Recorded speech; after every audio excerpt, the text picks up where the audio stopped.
सभी को नमस्कार। 70 बीपीएससी इंटरव्यू अभी चल रहा है और एक टॉपिक काफ़ी जो चर्चा में देश की राजनीति में भी हो गया है, वो टॉपिक है आपका यूजीसी के द्वारा जो भी गाइडलाइन अभी जारी किया गया है इसको लेके। तो इस टॉपिक को किस तरीके से आप पढ़ें और बोर्ड मेंबर जब आपसे इस टॉपिक को अगर पूछा जाएगा तो क्या आप एक पॉइंट ऑफ व्यू रखेंगे, ये मैं इसमें बताने का आपको कोशिश करता हूँ। पहली बात, आप लोग क्या कीजिएगा, यूजीसी का जो हिस्टोरिकल बैकग्राउंड है, जैसे कि 1944 में जो फाइजेंट जो रिपोर्ट आया उसके आधार पे, फिर 1948 में डॉक्टर एफ राधाकृष्णन की जो कमेटी बनी थी, और फाइनली 1953 में यूजीसी का स्थापना होता है, और फिर 1956 में यूजीसी अधिनियम बनता है, जिसमें यूजीसी को एक वैधानिक निकाय या बॉडी के रूप में जो है एक स्थापित किया गया। इसका मुख्यालय आपका कहाँ, नई दिल्ली में। ये कुछ जो इसका जो बैकग्राउंड है, ऐतिहासिक बैकग्राउंड है, इसको एक बार देख लेंगे यूजीसी का। मे भी आपसे इंटरव्यू बोर्ड में ये पूछा जा सकता है। अब आते हैं कि जो भी गाइडलाइन जारी किया गया उसका नाम क्या है। तब यूजीसी ने उच्च शिक्षण संस्थानों में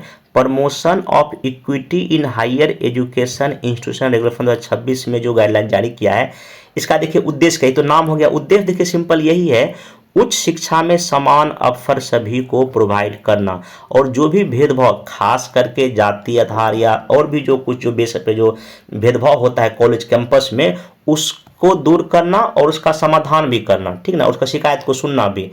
इस नियम का जो विरोध इस बात को लेके हुआ है क्योंकि इसमें जनरल कैटेगरी को इसमें शामिल जो नहीं किया गया है, समान वर्ग में कहीं ना कहीं असंतोष है। तो बोर्ड में आपसे सिंपल ये पूछेंगे, आखिर ये है क्या, आखिर ये चर्चा में क्यों, विवाद क्यों है, तो आप ऐसा बता देंगे। और सोशल मीडिया अदर जगह पे एक मतलब जो निकल के सामने आ रही है कि इसमें जो जो समान वर्ग को जो नहीं शामिल किया गया, इसलिए इसका जो विरोध किया जा रहा है। तो प्रमुख देखिए इसमें बात यही है कि हर हायर एजुकेशन इंस्टीट्यूट संस्था में जो है ना एक इक्वल अपॉर्चुनिटी सेंटर ईओसी की स्थापना होगा। ये बात आप इंटरव्यू के सामने बोलेंगे।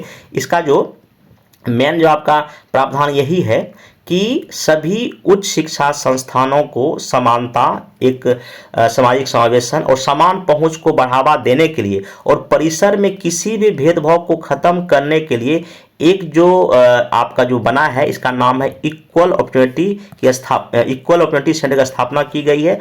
और साथ ही साथ इसके ही अंतर्गत एक इक्विटी कमिटी, इसको हम लोग हिंदी में समता कमेटी का गठन करना होगा हर एक संस्था को, जिसकी अध्यक्षता उस संस्था के प्रमुख के द्वारा की जाएगी। साथ ही साथ इस कमेटी में एससी, एसटी, ओबीसी, महिला और विकलांग व्यक्तियों को भी इसमें शामिल किया जाएगा, जिससे एक कहीं ना कहीं समावेशी और एक बैलेंस निर्णय लिया जा सकेगा। उद्देश्य बस यही है कि जो भेदभाव से जो जुड़ी शिकायत कॉलेज कैंपस में आता है, देखिए आप इसमें ये भी बोल सकते हैं क्योंकि एक अंग आबादी हमारे देश का काफ़ी ज़्यादा है और जेनजी का ज़माना है, तो जो भी कॉलेज कैंपस बड़े बड़े अच्छे अच्छे हैं वहाँ किसी तरह का कोई भेदभाव नहीं हो, इसी दिशा में ये गाइडलाइन यूजीसी द्वारा जारी किया गया है, ताकि कॉलेज कैंपस को इंक्लूसिव कल्चर बनाए, मतलब इंक्लूसिव कैंपस कल्चर बनाना इसका मेन उद्देश्य है।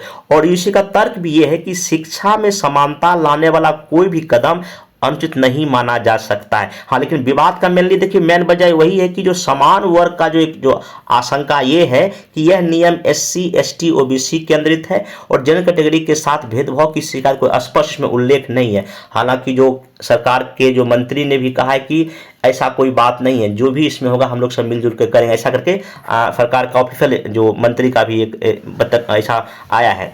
तो इसमें देखिए डर यही है कि जो जनरल कैटेगरी के जो है इनका डर सिंपल यही है कि शिकायत तंत्र का मिसयूज हो सकता है, एक चीज़ ये है। उसके बाद इसमें ये है कि अब इसमें हाँ एक चीज़ और कि किस तरह से और आप इसमें बातों को रख सकते हैं या क्या क्या पूछा सकता है। आपसे ये पूछा सकता है कि इक्विटी का क्या मतलब है। देखिए इक्विटी का मतलब सबको एक जैसा मौका देना। यहाँ एक इक्विटी टर्म का यूज किया गया, मतलब जो पीछे हैं उसको आगे लाने के लिए एक अतिरिक्त सहायता प्रदान करना, ये दोनों मीनिंग बता दीजिएगा। और भारतीय संविधान में समानता, समता को लेके कहाँ कहाँ प्रावधान है आप एक बार ये भी देख के जाए, क्योंकि इंटरव्यू बोर्ड में ना कुछ कुछ संविधान के प्रमुख अनुच्छेद से भी क्वेश्चन पूछा जा रहा है। जैसे कि आर्टिकल 14 देख लीजिएगा, आर्टिकल 15 या 15(4), 15, ये सब जो इंपॉर्टेंट इसको देख लीजिएगा। बाकी आर्टिकल 46 एससी, एसटी, मतलब कहाँ कहाँ इन सब वर्गों के लिए प्रावधान दिया गया है संविधान में, एक बार अगर देख लेंगे तो आपका इसमें हो जाएगा। बाकी देखिए आपका पॉइंट ऑफ व्यू सिंपल इसमें यही हो जाए कि यूजीसी का उद्देश्य सर दमन नहीं बल्कि समावेशन है, लेकिन जो भी जो भी शिकायतें या जो भी चीज़ें इसमें निकल के सामने आ रही है, सभी लोगों को विश्वास में लेने की फिर इसमें आवश्यकता है। अगर जनरल कैटेगरी अगर उनका आपत्ति है तो उसको विश्वास में लेने की आवश्यकता। एक सही अप्रोच के साथ हम काम करेंगे ना, सोशल जस्टिस भी हो और एकेडमिक एक्सलेंस, तभी हम जो एक बेहतर इसमें कर सकते हैं। बाकी अगर इसमें बिहार फिर आपको जोड़ के पूछेगा तो सिंपल बताइएगा कि बिहार फिर सोशल जस्टिस का एक बड़ा केंद्र रहा है, ये बता दीजिएगा। शिक्षा में चूंकि अभी फर्स्ट जनरेशन लर्नर काफ़ी अधिक मात्रा में आ गए हैं और ग्रामीण और वंचित पृष्ठभूमि के जो विद्यार्थी कॉलेज कैंपस में जाते हैं, अगर यूजीसी नियम को सही ढंग से लागू किया जाएगा, चाहे बिहार या अदर पार्ट ऑफ कंट्री में भी, तो कैंपस इंक्लूजन बढ़ेगा और ड्रॉप आउट कम होगा। क्योंकि कई बार जातीय हिंसा की जो चीज़ें निकल के सामने कॉलेज कैंपस में आता है या कुछ आत्महत्या की जो घटनाएं निकल के सामने आई, तो कुछ वहाँ से ड्रॉप आउट का चीज़ें रिपोर्ट में आया, तो ये भी आपका कम होगा। लेकिन हाँ, अगर इसका मिसयूज हुआ तो कहीं ना कहीं सोशल टेंशन बढ़ेगा। इसलिए बैलेंस इंप्लीमेंटेशन फिर बहुत ही जरूरी है। तो इसमें आप कुछ अपना अगर इसमें और ये जोड़ सकते हैं, फिर इसमें आगे यही होना चाहिए, जो भी गाइडलाइन में जनरल कैटेगरी का जो भी ग्रीवांस है उसको भी स्पष्ट उल्लेख हो और जो भी फॉल्स कंप्लेंट पर एक सेफ गार्ड हो, ऐसे करके आप इसको भी बता सकते हैं। अब इसमें कुछ और मैं क्वेश्चन ले लेता हूं आप लोग को। जैसे कि मान लेते हैं कि यूजीसी के नए नियम को लेकर विवाद क्यों हो रहा है। डायरेक्ट क्वेश्चन अगर आपसे ये पूछा जाएगा, सिंपल आप बोलेंगे सर यूजीसी के नए नियमों का उद्देश्य शिक्षा में इक्विटी और इंक्लूजन को बढ़ाना है, लेकिन विवाद इसलिए हो रहा है क्योंकि समान वर्ग के एक हिस्से को यह आशंका है कि इन नियमों में उनकी शिकायतों को स्पष्ट उल्लेख नहीं है। इसके अलावा मिसयूज की संभावना, झूठी शिकायतों पर दंड प्रावधान न होने से भी असंतोष बढ़ा है। बाकी आप अगर एक क्वेश्चन पूछा है क्या यूजीसी के नियम ये समान वर्ग के खिलाफ है, तो आप क्या बोलेंगे सर अगर स्वतंत्र रूप से ये नियम किसी वर्ग के खिलाफ नहीं है, इसका उद्देश्य हिस्टोरिकल जो डिसएडवांटेज ग्रुप हैं जैसे कि एससी एसटी ओबीसी को समान अवसर देना, लेकिन परसेप्शन की समस्या है। यदि जनरल कैटेगरी का जो भी शिकायत को स्पष्ट रूप से शामिल ना किया जाएगा तब इसमें जो है एक कुछ समस्या निकल के सामने आ सकती है। इसलिए सभी को फिर विश्वास में लेने की आवश्यकता है, ऐसे करके आप बता सकते हैं। बाकी क्वेश्चन इफ आपसे लोग पूछ सकते हैं कि इक्विटी और इक्वलिटी में क्या अंतर है, मैं यहाँ बता दिया। इसे ध्यान रखिएगा, भारतीय संविधान ने इक्विटी बेस्ड अप्रोच अपनाया है ताकि वास्तविक समानता हासिल की जा सके। देखिए इक्विटी का अर्थ है सभी को समान व्यवहार देना, इक्विटी का अर्थ है जो पीछे रह गया है ना उसे आगे लाने के लिए अतिरिक्त आपको सहायता प्रदान करना, जो कि संविधान के कई सारे आर्टिकल में आपको देखने को मिल जाएगा। ठीक ना, ये कर लीजिएगा।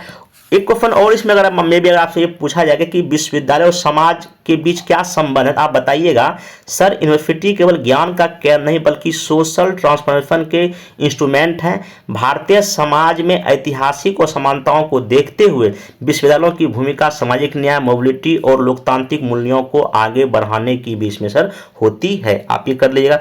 बाकी इसमें और कोई क्वेश्चन तो खैर नहीं बनता है, ठीक ना। अगर इसका मैं PDF फिर कर दूंगा, इसको आप लोग देख लें। मतलब आपका पॉइंट ऑफ व्यू बैलेंस होना चाहिए, ठीक ना। जो भी गाइडलाइन है उसके आधार पर बात रखिए, जिसमें प्रावधान किया वो बात कीजिए और सरकार का जो ऑफिशियल बयान है वही बात अपने इंटरव्यू बोर्ड के सामने अगर आप रखेंगे आपके लिए बेहतर होगा। बाकी अभी जो यूरोपियन यूनियन का जो FDA साइन भारत के साथ हुआ है उसको भी हम नेक्स्ट लेक्चर में कवर करेंगे। तो मिलते हैं नेक्स्ट वीडियो में। Thank you.